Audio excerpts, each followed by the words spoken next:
अस्सलाम वालेकुम।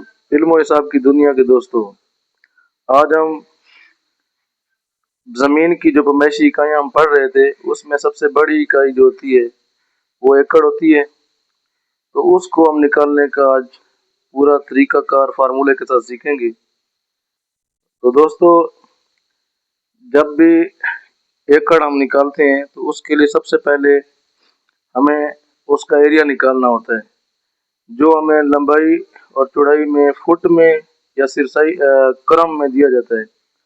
अगर क्रम में हो तो हम पहले उसको फुट में कन्वर्ट करते हैं, अगर फुट में है तो ठीक ही है। और मरले का फार्मूला होता है लंबाई तरफ चौड़ाई जो है ये एरिया होता है, जो हम पैमाइशी फील्ड में लेते हैं। और मरला जो होता है वो 275/25 स्क्वायर फीट के बराबर होता है। तो हमारा जो एरिया होगा उस पर हम डिवाइड करेंगे 272/25। तो जो पैमाइश आएगी वो हमारा मरले में डायमेंशन आएंगी।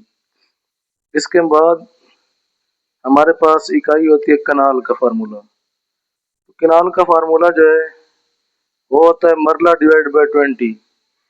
जो मरले हमारे यहाँ निकले थे उन उसकी वैल्यू हम यहाँ पुट करेंगे। और हम ये भी जानते हैं कि एक कनाल में 20 मरले होते हैं, ये हम पहले थ्रू आउट सीख चुके हैं। तो यहाँ जो वैल्यू आएगी मरले में उसको 20 पे डिवाइड करेंगे तो ये हमारी कनाल में जवाब आएगा, मतलब ये हमारी कनाल निकलेगी।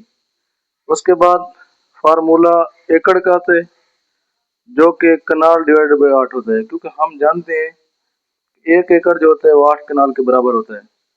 तो हमारे यहाँ जो हमें कनाल हमारा जवाब निकला था उसको हम यहाँ पुट करेंगे और डिवाइड बाय 8 करेंगे तो ये हमारा जवाब एकड़ में आ जाएगा।